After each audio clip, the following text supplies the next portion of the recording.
Aired every Saturday from 8 to 9 in the morning on RadyoBandi.tv, simulcast on DZRJ 8:10 a.m., on Sky Cable Channel 224, TV Plus boxes, and on free-to-air TV, facebook.com, DZRJ 8:10 a.m., and our official YouTube channel. Don't forget to watch Education Radio every Saturday, where we take the streets into the classroom and the classroom to the streets.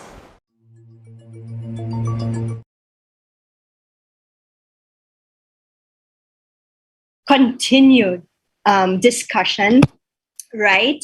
And I'll begin by asking where we are at the moment. And of course, wait, before we even start this discussion, I want to congratulate our dear friend Robin Padilla. Okay, we're hoping. Congrats, Senator-elect Robin. Yes, and he has spoken about this with me also, and I was so surprised with the amount of knowledge that I gained from Robin. Amazing. So I'm so happy for him, and I hope that he will all represent this cause for us very well. So Orion, where did we last leave this topic? Because first of all, it's a continuing topic, like I said, and up to today, especially the youth, they still don't understand. And maybe it's something that we can, again, press on into our curriculum. What do you think about that? Yeah, I really think that now that we have social media, we have the internet, I think it's a lot easier for people to learn more about federalism and the other important constitutional reforms. I mean, this is something that we didn't have back in the 1990s. And in fact, even in the early 2000s, when, there was always this demonization of moves to change or make changes or amend the 1987 Constitution. There was a lot of fake news back then, normally spread within mainstream media by people who had a partisan bias against making these changes. But now we have a chance to correct all that because we have a means of researching. Just Google and you can find a lot of information about it. International sources. It becomes easy for people to understand, wait a minute, these countries that we're looking up to, like most Filipinos, when they think that they want to have a better life, they migrate to certain countries. And those countries that, Canada and Australia, they have federal parliamentary systems, and other countries that they really look up to, like Belgium, Austria, Germany, Switzerland. I mean, they're all doing really well, and yet you still would hear some people with a very bad partisan bias trying to say, no, it's bad, it's going to make things worse. But actually, look at those countries. How could they be worse when they're using federalism? Want to live there, right? Exactly. Some of them, the really weird thing is some of these commentators, in fact, are actually there. There are some people who would say, no, I don't want federalism. But then they're, where are you? Canada or in Australia. So, I mean, it's very hypocritical for people to do that. But now we have a chance to correct that because of the internet. And I think that's the main advantage that we have right now. Yes, and I think that we can always go back to the point as well that, even in UP, I think it was Jose Abueva, if I'm not mistaken, who first, is he the first or was he the first who actually spoke up about this back in the day? And that was due to our country's diversity. Maybe we can hit on that also because many of us still don't understand how diverse this country actually is, because most of us, like including myself, we're from Luzon, and we tend not to think about the people in the Visayas or in the Mindanao region where everything is actually centralized here. In fact, BIR itself, when they get their gains, it all comes into Luzon, right? Yeah, and it has to be still delivered to the other areas of this country. To be absolutely honest, so I think Pepe Abueva was not necessarily one of the first, but because there were, federalism has been talked about for a long time. There was one guy named Tomas Kabili. Tomas Kabili, back in the 1930s and 1940s, he was actually one of the framers of the 1935 Constitution. Well, supposed to have been a delegate. He was a delegate there, but he refused to sign his name on the draft of the 1935 Constitution because he was angry that there was no federalism clause, or there was basically things that were necessary to respect the diversity of people, because he was from Mindanao, saying no, we're a diverse country. Why is this document making it look like we're just one homogeneous people when we're not? So Tomas Kabili basically did not sign his name to the document, no? And then later on, you had other people also from Mindanao mostly, or sometimes Cebu, who were really talking about federalism. So we have Ruben Canoy, and then you also have even the late Lito Osmeña. We had so many people. Basically, Lito Osmeña, for example, when he founded PROMD, that was really all about federalism. And right. To be honest, no, I mean, part of the reason I was always into federalism since I was in high school, and the reason for that is precisely because I'm half Tagalog and half Cebuano. So my dad's roots are actually from Cebu. My mom's from the Bulacan is where her parents are basically from. And the whole shuttling back and forth during vacations that I did really made it very clear to me that we're not a homogeneous country with just people speaking the exact same language. They're not even dialects. They're actually languages that are different from each other. So that was an eye opener for me, that something's wrong with our system, and I said to myself, why don't we have a system similar to what they have in the U.S. when we're supposed to have been a U.S. colony before, but why are we not using federalism? So that was a big question I had in high school, and then I found out later on that the reason why we didn't have that is because the Philippines, at the time that we were under the Americans, was kind of like treated as a state in the U.S. And what the structure that we actually have is based on the state of Virginia, or the Commonwealth of Virginia, as they're formally known. So we have all these weird stuff that makes it hard for the provinces to prosper. For example, it's written in the 1987 Constitution in Article 10, Section 12. If basically it's essentially saying, when you've got a city that's really rich, it becomes an independent, highly urbanized city, and therefore it's no longer part of the province that it used to be part of. Yeah. So, for example, Cebu City is essentially the capital of Cebu Province, right? You have the capital, the provincial capital building. That's where the governor sits. But the people of Cebu City cannot even vote for the governor of Cebu Province because they're not administratively part of the province. How complicated! It's so weird. But we got that from the state of Virginia, because in Virginia they have the state, and then underneath the state you have your counties, and under the counties you have your towns and cities. And then in their law, in their style of their structure, when a city becomes rich enough, then it becomes no longer part of the county it used to belong to, and it goes directly to the state. We got it from there. It had to be an IT guy like me to troubleshoot this. Yeah. But our politicians don't know, and they don't even know that it's a problem. So you don't know it's a problem, or do you think it's also convenient? I have to ask.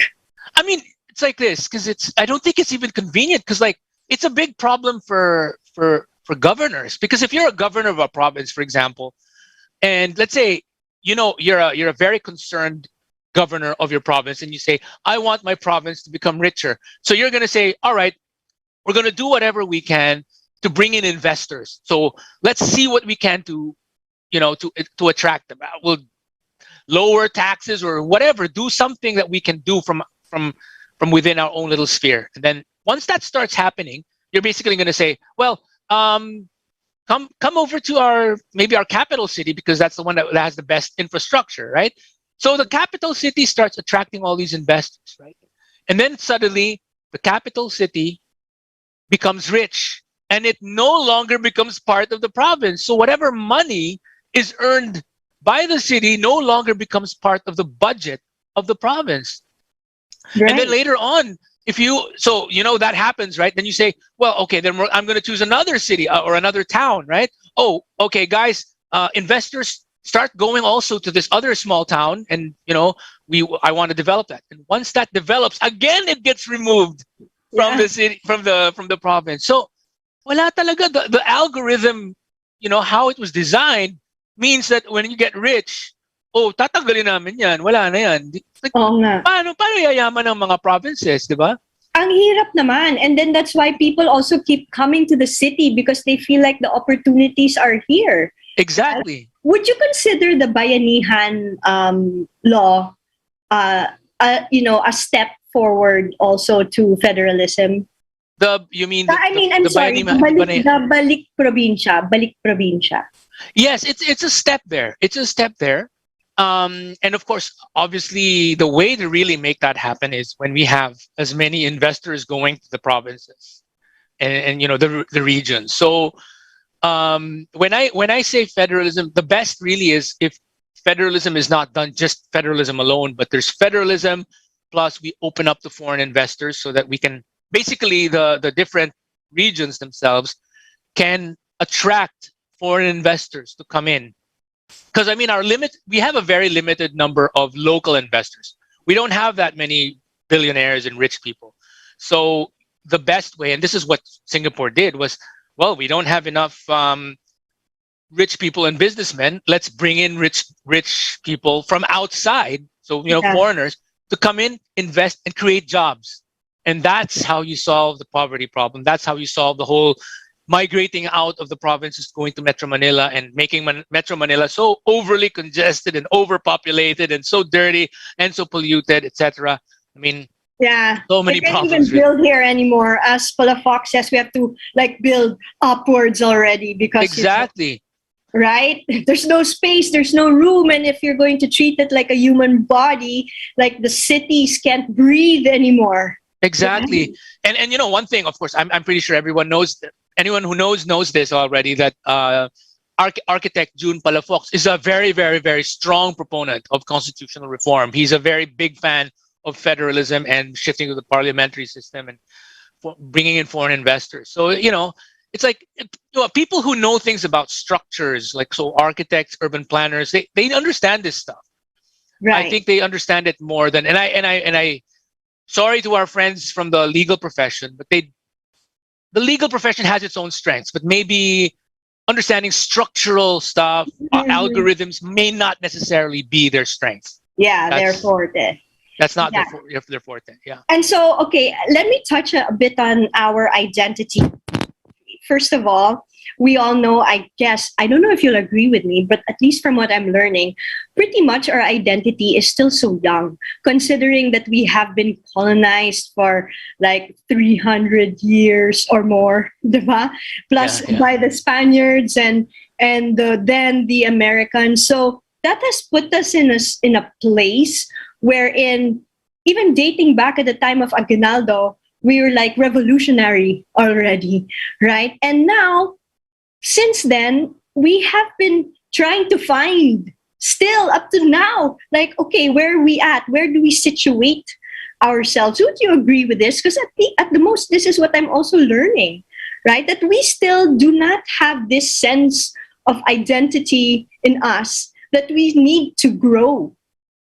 I think that's part of the problem. And I think what has basically happened is a lot of people were doing it the wrong way, because they were coming from this paradigm that, to have a strong identity, we have to have one identity, one homogeneous identity, one language, etc. That's what they were saying. And then that kind of that imposition actually is very undemocratic, and it's wrong, considering that a lot of people in the Philippines have their own identities as whatever ethnicity that they come from. So, for example, people who speak Ilonggo, who speak Ilocano, who speak Maranao, Tausug, and Cebuano, etc. They have their own identities, right? And so I think it's better to understand being Filipino as not being like, yeah, everybody has to speak Tagalog or everybody has to have this particular culture. It's like, actually, we are a collection of cultures. Yes. So, and maybe that's why, one way of looking at it is, let's stop this nonsense of forcing a singular identity on everyone, because that way, if we force that, then we're obviously going to see that we don't have one identity, and we're going to be saying, oh, we don't have a strong identity yet. But actually, if we recognize ourselves in the same way that the Swiss do, or the people from India do, right, or the people from Ethiopia do, where they know that they are multi-ethnic, that they're diverse, they recognize that, it's going to be a lot better. And I think that's what we need to do as well. Right. That's the recognition. That's why I said earlier, we're so diverse. And it's something that we still don't understand. And we're putting ourselves in this box. Exactly. Right? And it's impossible. It's impossible. Right? I mean, just go, let's say, even in Southern Luzon. If you're from Manila, you just go to Batangas or... Well, I'm also from Quezon province, so if I go there, they know me. But if you go, let's say, to Batangas or other place, they know your dayo, right? They know your dayo. You're not from there. You don't live there. You're not a local, right? So that there's still this sense with the locals in there that you don't understand us, right? You don't understand our needs here and how we are like here because you're just dayo. And yes, you're right. That seems to be forming part of the problem as well. And not to mention, I want to strike on the fact that it includes religion. Right? Yes. Talk about that, Orion, because we're not just all Catholics in this. Indeed. I mean, like, for a long time, it wasn't just all Christian or Catholic. We also have a lot of Muslims, and then also within the Christian religion, there's also people from different denominations, and there are cases where certain areas have more people of a particular denomination than others. In certain parts of the Cordillera region, then you'll have more people from an Anglican or Episcopalian background, because that's when the Americans came, they brought their they brought missionaries there. So it's I think just understanding that we're diverse, not just in the language part, but even in the culture and religion part, is a big step in understanding how we are really as a people. Yeah. Okay, so in this past 6 years, there was actually a team that was formed. And I think you were contributing already to this, right? Yeah, so I was part of the PDP Laban Federalism Study Group. So we have a book, this book basically, so the quest for a federal republic, and it's actually available in National Bookstore and Rex Bookstore. We've got a lot of articles there. I wrote an article that's in there, and then some other people wrote articles as well. Most of those people that I was working with in this group are PhDs. I'm the only person with no title. Basically, I'm just a Mister. Everyone else was either a secretary. Understand the algorithm. I guess. Right. But everyone else was a doctor, a professor, or a former secretary, or whatever. Like in the Justice Department as well. Indeed, there were people, from the legal profession, and that sort of thing. So it was very diverse, and it was filled with people who knew their stuff. Now, this particular group actually was a lot better, in fact, in terms of the diversity of opinion, or rather the diversity of background and approach to problem solving, much better than unfortunately, the 2018 CONCOM. So the 2018 CONCOM was very lawyer heavy. And it didn't have that many technocrats in it. It didn't have that many, I think it only had 2 political scientists. It didn't have, it hardly had any economists. It did have someone who was both a industrial technocrat and parang like economist, business sector guy. So that's Art Aguilar. And I think he was like the lone voice of the business community in there, and economic development. And then you had the others who were mostly lawyers, and unfortunately a lot of them weren't very well they were not that well versed with how federalism really works, or even what a parliamentary system is, or why you need to get rid of those 60-40 and other anti-foreign direct investment restrictions. So the draft that they came up with, unfortunately, wasn't that good. So when the 2018 CONCOM draft came out, what they call the Bayanihan draft, when it was presented to the economic secretaries, so it was shown to the budget guys, the finance guys, the Banco Central guys, etc., NEDA, they all didn't like it. They all said, "Hey, what the heck is this? Why do you still have your 60-40? Or why is it that your shift to federalism is so abrupt that we won't have enough leeway to kind of adjust accordingly?" Yeah. Yeah. So it's like when you land a plane, right? You don't land like this. You're up there and then you go straight vertically down, right? You do a smooth approach, diba? You do a smooth approach. So what happened was, it was such an abrupt thing. Parang, okay, today we're like this, and then tomorrow immediately federalism na tayo. That's in a nutshell. That's kind of what the draft looked like. So a lot of other drafts are more gradual. It's more in line with how we do things in the IT world. In IT, when you have these projects where you roll out something, you do it in phases, so you don't overwhelm the end users and stuff. So, it's like tax reform. It was gradual. Gradual. It has to be gradual. It was gradual. The tax reform laws that we've had, like the trade law, it was gradual. Gradual, exactly. Right. So it should be that way as well. Right. Let's talk about equitable development. Right, because that's something that people need to be more aware of. Because a lot of them are coming to the city to find that.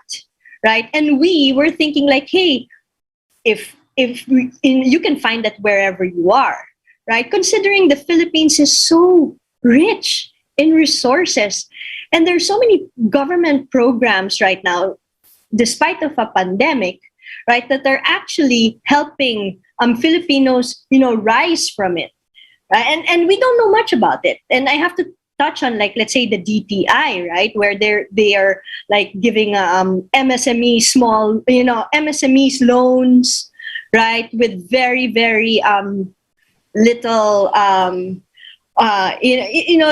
payments are also very gradual, right, very little interest. So we're trying to convince both sides, maybe our politicians and the people, that, hey, we can make region stronger. So let's talk about equitable development. And I think you have to be the right leader. I have to add this. You have to be the right leader to know how to pursue this, because you're actually selling, right? If you're part of a region or a province, you're actually selling your province. Indeed.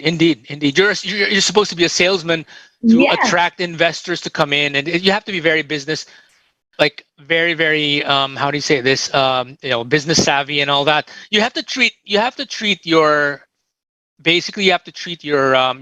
region where you are the leader as like a mall, that you are the operator of a mall, and what you're trying to do is you're trying to fill the mall with concessionaires and all these different shops, right? So okay, I need restaurants, I need these guys. So you have to approach businesses to come in and set up, right? And that's how. So once those, in the mall, once you have all these businesses, people actually in the area, they start to have jobs, right? And that's the same thing with a region in federalism. Basically, it should be treated like that. That you're not just asking money from the government, from the federal government or from the national government. You're thinking of ways to bring in job creating investors who will basically help to develop your area and your people. And in the end, if we have a very good system, tax structure, a lot, the way the taxes will work is you will actually benefit, your region will benefit from all those businesses coming in, because when they pay taxes, a lot of that directly goes to your region, and not anymore just going to Manila and then they send the money back.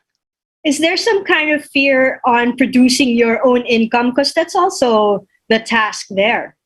There, right? a lot of people are. I think they're afraid of that because they don't know that there's a way I think that's it do then. it fast. Yeah. But it's really simple. You don't need people to necessarily become the businessmen there. If you don't have that many businessmen, that's fine. You can bring businessmen from outside. I think that's the most important part for people to understand. That look, if your region doesn't have that many homegrown businessmen, that's fine. Bring you try to attract businessmen from outside, be they Filipinos from other parts of the Philippines or even foreigners. Just bring them in, and when they create the jobs, things will get a lot better. Is there some kind of a training for people in positions to actually learn how to produce this income? I I Because think there's it's a fear, right? I think it's actually it's actually very practical. So I think what people just need to understand, what politicians need to understand, is actually there are a lot of analogies that can be used in order to explain why is it actually easy, or why is it something that is very doable. Mhm. Like what I said, it's like treat yourself as like you're the manager of a mall. Yeah. And when you have a mall, you need to fill it up with businesses. So what do you do as the person managing the mall? You try to you approach as many businessmen from all around, and you tell them, please come in. We have all these deals. We'll I don't know. We have this rent that's really low for the first 5 years or something like that. And Mhm. come in and set up your businesses inside my mall, and that's and then you do all these kinds of promos, right? For example, a lot of malls, what they do, right, is they also sell their place to the people, to the Yeah. businesses, by saying, They look, we market it. we can bring in a lot of people into our mall. So what they do is they invest in having events, like they're going to have a concert right inside the mall. So people come inside the mall, right? Then right after the concert, they need to eat, right? So parang they're saying, look, we will do everything to bring people in to come to the mall, so you guys can also make money. So it, Yeah. it goes that it goes both ways. It's not just about them creating jobs, but it's also about them also making money. So I How think about people, the remittances of our OFWs? Because that comes into play too. yeah. So right now, to be absolutely honest, a lot of what actually keeps the provinces afloat, than the regions, is actually the remittances. So you have a lot of businesses in rural areas where the businesses are really pretty much all around. It's all about consumption, right? And you're going to ask, how do all these people who are living here, how do they make money? Then you find out that every house has one or two or three or more OFWs from abroad sending money back. And that's the only way. So the people there, you go through house to house, you find out that what's actually sustaining each household is OFW remittances. Mhm. So the best way to wean ourselves from that is bring businesses in, bring in investors. And when investors, like real job creating investors, like when I say that, I mean manufacturing companies or even BPOs and Yeah. anything that really hires people to do a job. Right. So just bring in as many. That's what Singapore did back then when they didn't have that many. Uh, they weren't that rich, and they didn't have that many businessmen. That they just brought in so many investors, and Investor. eventually ordinary people who were just employees, after several years of being employees, they became businessmen themselves because they already had experience, they had training, they had money. So it works like that. So this is the way to make our country rich, right? We let the regions basically get the regions becoming functioning as regions, and then tell the regions, all right, it's now your turn to bring in as many investors as you can to your area.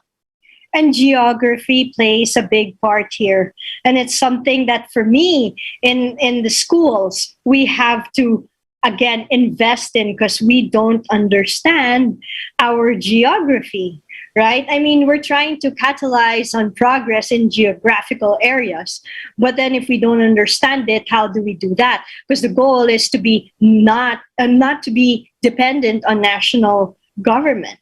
It should be less, right? We should Indeed. be less dependent on national government. Yes, indeed, indeed.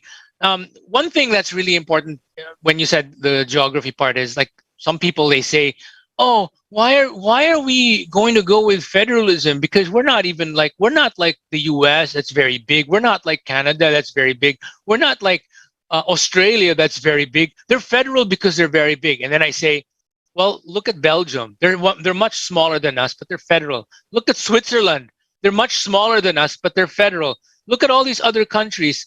They're much smaller than us, or sometimes the same size, but they're federal." And in many cases, the reason for that is not just because they're maybe in some case like Switzerland, they're just ethno-linguistically diverse, right? But also they have geographical barriers, geographical fragmentation in their structure, in their geographical structure, such that, or topology, such that, communication long ago, communication or travel between different places was different. It was so difficult because you had all these mountain ranges blocking people from traveling easily. That's why they ended up speaking different languages also. Yeah. So the Philippines is like that because although maybe we're not like Switzerland in the sense of having all these mountain ranges, although we do in some of our bigger islands, we, on the other hand, we are an archipelago.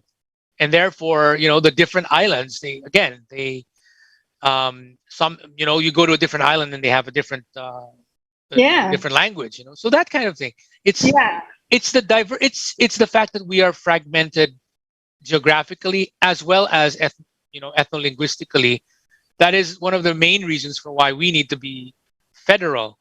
And that's why I say, look, guys, all those people saying that only big countries can be federal, you're getting it all wrong. I mean, we're even bigger in terms of population than Canada and Australia. Come on. What are you talking about? I'm laughing because some of my students are like texting me with the same comment, that why federal, they're so big and compared to us. So okay, I hope you guys are listening to Orion, right? And understanding that, smaller countries are actually federal. Indeed. The only time, the only time that a country would really make sense to not be federal is, let's just say it was a circular, not so huge country, and everybody spoke the exact same language, had the exact same culture. There was no variation whatsoever, right?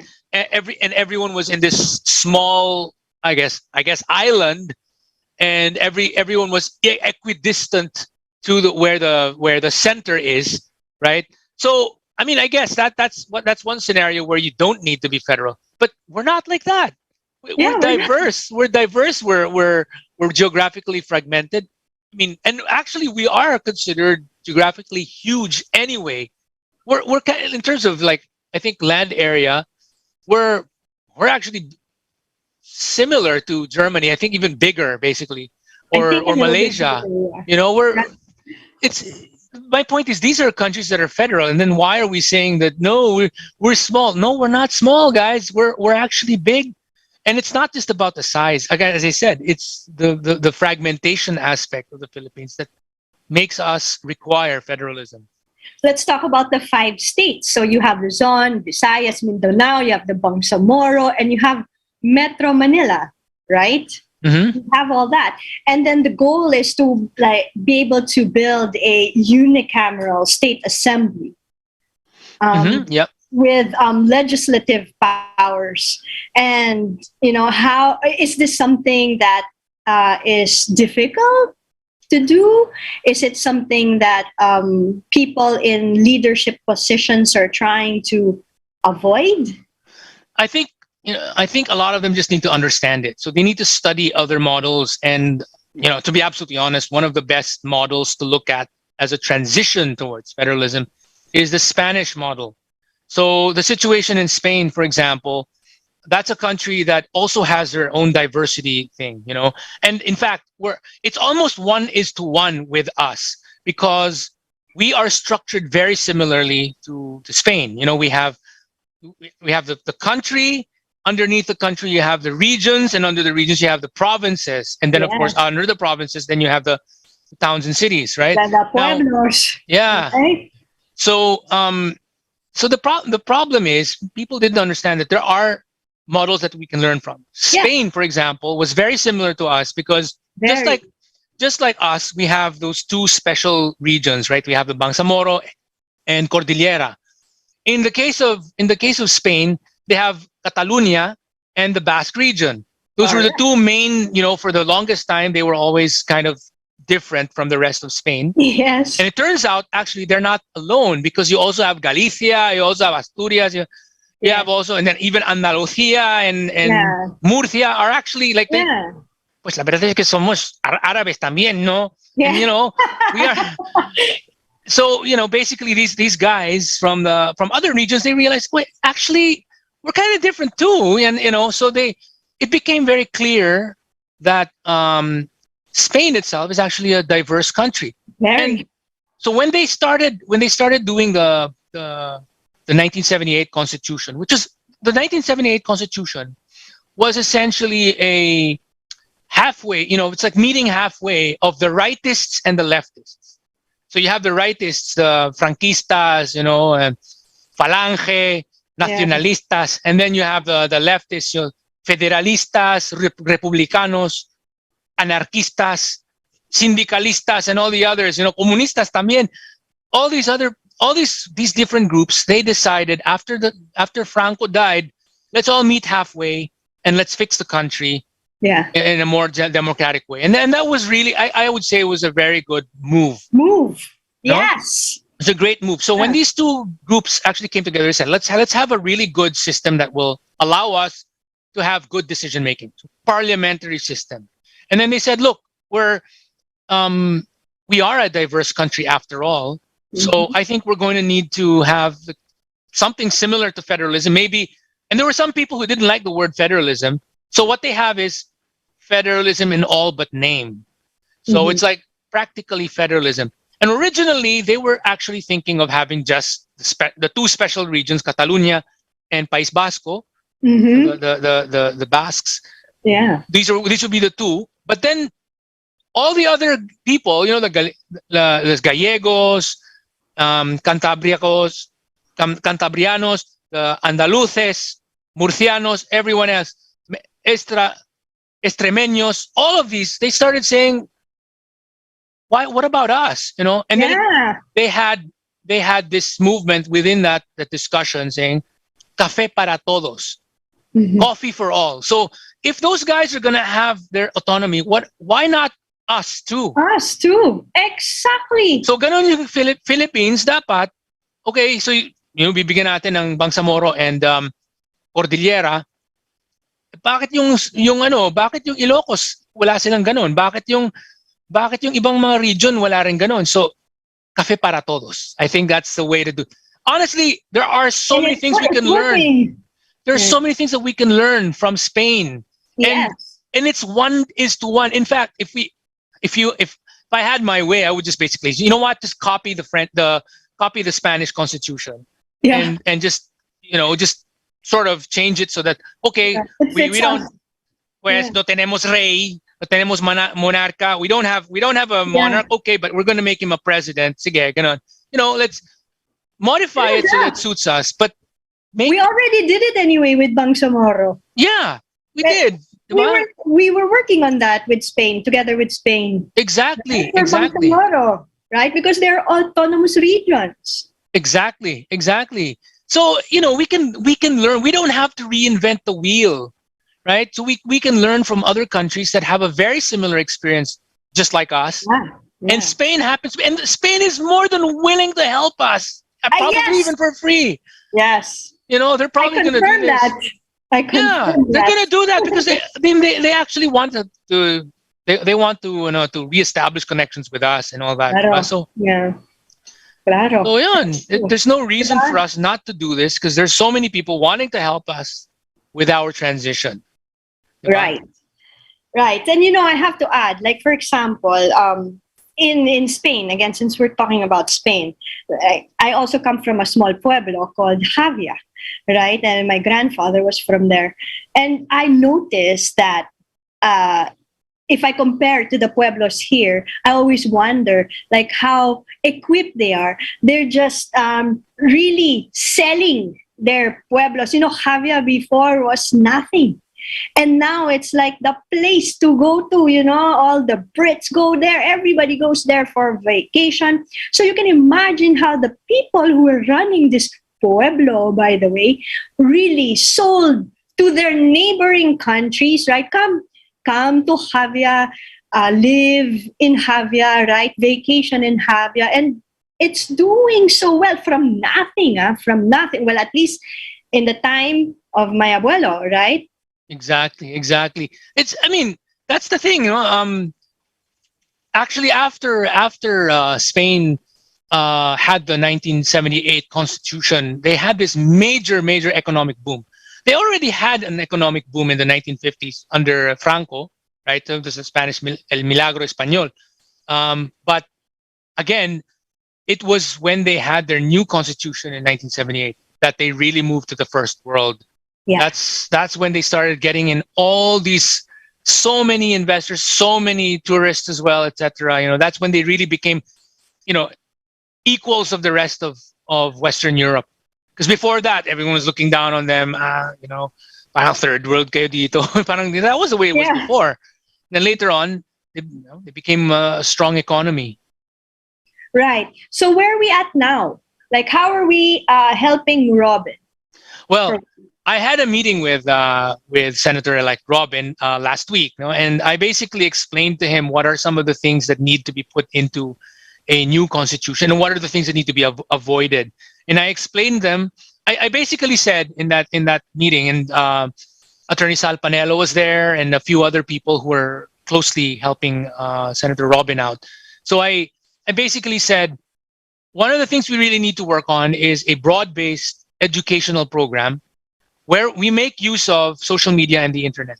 Yes. And sabi ko, let's tap all these other personalities, including those who lost in the election, last time, who are all pro-federalism, pro-constitutional reform. So let's collaborate with former Secretary Norberto Gonzales. Yes. He's the one I voted for, by the way. Yeah. And then let's collaborate with Senator Manny Pacquiao, who's also a staunch federalism proponent and parliamentary proponent. There are all these other people, and I said, let's work with so many people, and let's make videos. I told him, I know someone who's good at making videos. We're gonna have to pay him though, because if we're gonna make him do this full time, he has to get paid. But he's gonna do a really great job. And that will actually, introduce the concept and make it easier for many people to understand it. When most people understand it, they will say, yes, we need this. And when they say, yes, we need this, they will be the ones loudly clamoring for this. That will force all the politicians to say, okay, it looks like this is something that's worth studying because everybody really wants it. Right. Now, the truth is, when Robin Padilla won, it was so clear that he won because of federalism. Because everyone was saying, ano bang plataforma niya? But when he actually started talking on TV about federalism, and he explained it really well. Yes. Right? Yeah. Ang daming nabilib, ganyan sila, oh my God, this guy knows his stuff. Mas magaling pa siya sa maraming mga abogado. Oh my gosh. Ganyan. And he really knows his stuff about history. He really does. He really does. Even my jaw dropped once when I spoke to him about it. I was like, wow, Robin, kailangan ka ng Pilipinas talaga. Oh, grabe. So, Robin is, and then I gave him a list of, I gave him a document that I prepared when I was helping out the IATF. So I'm pretty sure, so that in 2018, we had the CONCOM draft, and that was kind of rejected by the economic cluster, right? So President Duterte then basically said, okay, look, the economic cluster doesn't like this particular draft. So he said, let's fix it. So he called an IATF, and the DILG was the one that basically spearheaded that part. Right. So the IATF, that then, that kind of, it called back the people who were working on the federalism study group. So I was kind of part of that. So I put up a list of what we need, right? And I said, it has to be parliamentary. I said, it cannot just be semi-presidential. It has to be parliamentary.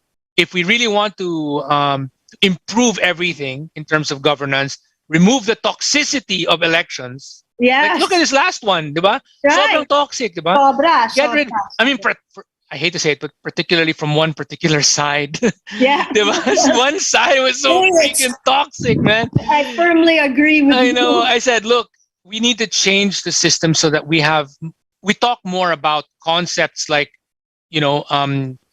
basically platforms rather than personalities. And that's what you need in a parliamentary system. So, sabi ko, parliamentary dapat, tapos yung federalism should be gradualist para hindi magalit yung mga economic managers, para at least dahan-dahan, wag biglain, diba? Yes. And then I said, no term limits. Sabi ko, dapat no term limits. The biggest problem of the Philippines has been, we thought the term limits are good. Actually, term limits made things worse. Yeah. Term limits, first of all, according to Pablo Querubin, who is actually Colombiano, he said, he studied the Philippines. He studied the 1987 Constitution. He said, out of, after, I guess, 30 years, the number of dynasties increased by, I don't know, so much, a huge number, parang times 3 from whatever it was before, times 3, times 4, times 5. Sobrang dami ng mga naging dynasties, precisely because of the term limits. Why? Kasi when you have your, parang, as mayor, 3 terms ka lang, ha? O pagka natapos ka na sa third term mo, hindi ka na pwede mag-run. Paano kung ang galing-galing mo na, Exactly. Ang galing-galing mo, tas meron ka pang, you still have projects, di ba? So, hindi pa tapos yung project. So, what are you gonna do? Ay, asawa ko, sige, mag-run ka, ha? Kasi para dala pa rin yung pangalan. Para matuloy. Ganyan. So, diba? Kaya nagkakaroon ng ganyan, or anak ko, ganyan, sige, tapos ako mag-vice mayor ako, ganyan. So, that pattern happened precisely because of the term limits. Yeah. We didn't have that before when we didn't have term limits. Right. And there's another PhD that I know her personally, Dr. Yuko Kasuya she's from Japan, Keio University in Japan. And she basically wrote this book called Presidential Bandwagon, Parties and Party Systems in the Philippines. In that, she really did an extensive study of what happened. Why did our party system break down? And she said, turns out in her studies, when we introduced the Mexican-style single 6-year term, which is actually based on Mexico's system, we ended up actually destroying our party system because you no longer had that reason for, parang when you have continuity kasi, the continuity aspect of a president being or a leader being allowed to continue on in office, it forces the parties to stay cohesive. Right. But when you parang single 6-year term ka lang, yung next term ay iba na namang usapan yan. So nagre-reshuffling na naman sila. So ang gulo ng party system natin precisely because of that. Yeah. I agree. And one of the things I'm going to say is people thought, "Oh, we're copying the US." No, we didn't copy this. The system of the US, we ended up copying the Mexican system. Somos los mexicanos de Asia, cabrones. Oh, yeah, no hablas así. No, eso es lo que pasó. Eso es lo que pasó. That's what happened. We ended up copying the Mexican system. And kaya ang pangit ng sistema natin, ang daming kartel, droga dati, di ba? Buti nga, dumating si Rodrigo Duterte. Yeah. Huh? So I have to ask you what your opinion is on the, on insurgency, of course, anti-insurgency. How does this factor in? This is important to me also. Well, number one, when we change the constitution to allow more foreign investors, then there will be more job creation happening. When job creation starts to happen, people now have jobs and they live better lives. Why are you going to join an insurgency when you're living a better life? Exactly. Diba? So part of the reason kasi of the insurgency before was poverty. You know, there's no jobs. Ganyan, baguhin natin yung sistema through armed struggle. Ganyan. But when people start to have jobs, wala nang rason. And then, yun na nga, yung separatism, for example. Separatism happens more when you try to force people who are diverse to be, mag-isa lang tayo, isang language lang tayo, isang kultura lang tayo. And then, yung mga taong, iba yung kultura namin eh. Ay, kakalas na nga lang kami.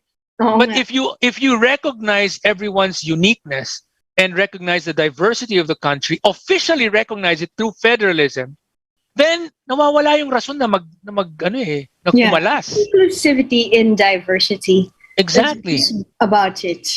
And for all the leaders, they have to know exactly what they're selling, no? In their provinces, in their pueblos, and all that. Because at least I know in my pueblo in Spain, we sell used tires, diba? Estos son los sandalias and Javia, right? If you recall that, or if you know of it. But yeah, we're making resources there from. We're picking from what resources there are there that sometimes are even trash na. I know a lot of people are also doing it here, trying at least, well, I can't say a lot, maybe a few, right? But maybe if we can adapt that kind of attitude, it would work well for everyone. Kasi ang feeling ko rin, parang kanya-kanya tayo. Kaya nga eh. Ang hirap. Yeah, I was gonna say, kanya-kanya tayo all the time. Ako dito, ikaw dyan, ako dito. Diba parang gulo-gulo? I was going to add to the part on insurgency. When you have a parliamentary system, aside from the federalism part, but you have a parliamentary system, yung natalo sa election, for example, yung side na they're not the administration anymore, or they're not the ones in government, they're not running government, but they still have a following, right? So yung opposition, they have an active role to play in a parliamentary system. So when you have a parliamentary system, obviously the one that has the most number of seats, yung majority, they become the government. Now the minority, they become the official opposition, and they have a role to play, so that the members of the opposition, they're able to grill in parliament the actual decision makers. So there's this thing like the leader of the opposition can grill the prime minister, and then there's you have a minister for health, for example, or minister for this defense, but the opposition also has a shadow minister for health or a shadow minister for defense.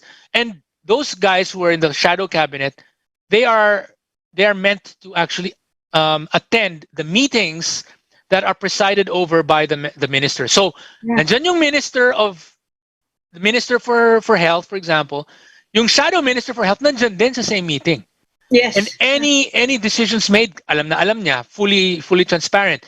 Any purchase orders or whatever, may copy rin yung opposition niya. They get to see everything, and they have the right to ask, to do a money trail, etc., etc. That's why they can see everything that's going on, and it's no wonder, therefore, that it's the countries that use parliamentary systems that are basically dominating the top countries that are most transparent and have the least corruption in the world.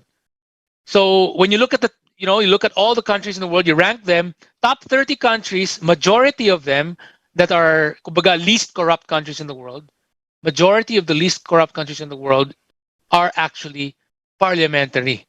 So we need these reforms talaga. I mean, federal parliamentary plus maging bukas sa foreign direct investors. We need all of those to really solve our problems once and for all. Okay, that's it for today. I hope to have you again next time. Your last words na, sinasabi ng text sa akin, final words na po, ma'am. All right. Well, guys, ladies and gentlemen, puntahan po ninyo ang correctphilippines.org to learn more about federalism, parliamentary system, etc. All these reforms, go to correctphilippines.org. Learn it from there. Free resource. Ang dami namin mga PDFs. Pag-aralan nyo. Yan, sa mga estudyante ko rin, pag-aralan nyo yan kasi kahapon pa kami nagdedebate, di ba? Pagkanya na lang si Orion kung ayaw nyo akong pakinggan. Di ba? But like I said, I was really laughing earlier because they're like, surprised, right? And I'm like, gotcha. Till the next time. Till next time. En la próxima vez hablamos en español en ese programa, ¿eh? Sí, sí, ¿por qué no? ¿Cómo no? Sí. Gracias, Orion. Gracias. Hasta luego, everyone. Hasta luego. Ciao.